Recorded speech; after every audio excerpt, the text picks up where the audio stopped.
Hi, Happy New Year and welcome to another episode of Baranov TV, designed to demystify the world of accounts and tax and to help your business grow.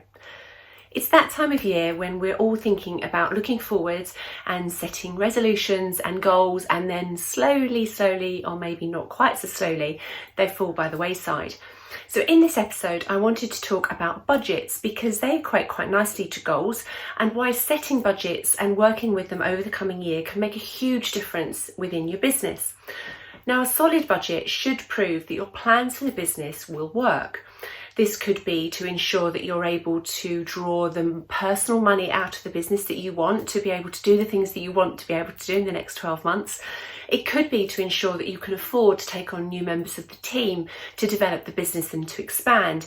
It could be to ensure that you can afford any enhanced marketing activity before the increase in income actually shows in the bank account. So where do you start? Because it can be quite daunting. You need to look at the business now, really, and make sure that you understand how the business works. So firstly, review the current spending that you're doing. Has it all been worthwhile? Do you have any software that you don't use? Do you have any subscriptions that you're not making use of? Are all of your marketing expenses justifiable based on the returns and the inquiries that they're bringing in? What's working really well that you could be spending more on to bring more leads in? I mentioned earlier that you need to make sure that you understand the business, and by that I meant making sure that you know where your inquiries are coming from. So for example, if pay-per-click is working really well for you and bringing in lots of leads that convert, you might want to actually increase the amount that you're spending here and take that into account in your budget. In an industry like ours, professional services, you need to also know what associated costs you'll have that will increase if you want to increase sales by, say, £5,000 per month. Knowing how your business works will tell you where you're limited and where your ceilings may be as well. So it gives you a chance to think about how you can overcome those if you choose to.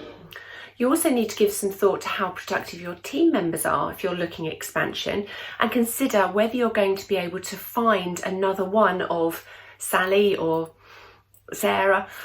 Some people are stars and they can be very difficult to find in the marketplace, so bear that in mind when you're working out how many people you need to get through to increase a workload. Understand your competition here too. Do you offer a unique element to your service or product that you could charge a premium for? It may not be that you offer more, just that you perhaps turn around an offer far faster than your competition, for example. Once you've done your thinking, you need to think about what type of budget you're actually going to work on, because there are actually two different types. You can do a top-down budget or a bottom-up budget. Now, a top-down budget starts with sales and bottom-up starts with profit. Generally, we would use both types because they sense check each other and make sure you've got the right budget in place. So a top-down budget is where you start with at the moment, and if you increase sales by 10%, profit then takes care of itself. But you need to consider the necessary resulting changes across the business, which could mean that you need to make, say, 40% more calls to get 20% more meetings to get 10% more business. With a bottom-up budget, you need to work out what level of additional profits you'd like, for example, to fund particular goals. So it could be that you want to take more, or you need to invest in the business and you need to make that cash. It's much more ethereal, this type of budget, and with a blank sheet as a starting point, which is why we'd always recommend working top down afterwards to make sure that any increase in sales you come up with is actually feasible, particularly when compared to this year's results. It may not be realistic to actually come to the end result that you think you might be able to. There are some areas that are really important when you're designing a budget. Firstly, sales. It's really good to get this as accurate as possible because this is what's going to actually generate your cash. You also need to understand your fixed and variable costs in the business. Now, fixed costs are things like rent, rates, insurance and salaries, excluding commissions. As the name suggests, these are set costs regardless of the volume of sales that you make. Whereas variable costs are the costs that, unsurprisingly, vary with how many widgets you might sell. They're effectively everything that's left after the fixed costs. So things to think about here are things like the type of customer you might be looking for.